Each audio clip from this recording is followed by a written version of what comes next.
ఓం శ్రీ గురుభ్యో నమః. అందరికీ నమస్తే అండి. శ్రీమద్ భగవద్గీత 9వ అధ్యాయం రాజవిద్యా రాజగుహ్య యోగం నుంచి 20వ శ్లోకం. ఆ శ్లోకం యొక్క అర్థం తెలుసుకుందాం.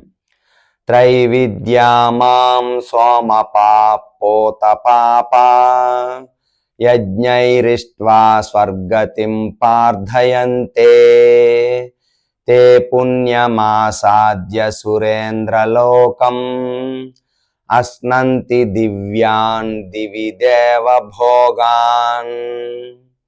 ఇప్పుడు ఈ శ్లోకం యొక్క అర్థం తెలుసుకుందాం. స్వర్గలోకాలను కోరుకుంటూ వేదాధ్యయనము చేసి సోమరసము తాగేవారు పరోక్షంగా నన్నే అర్చిస్తారు.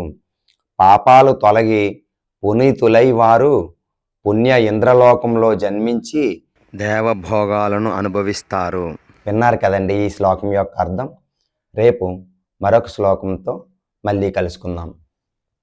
హరే కృష్ణ.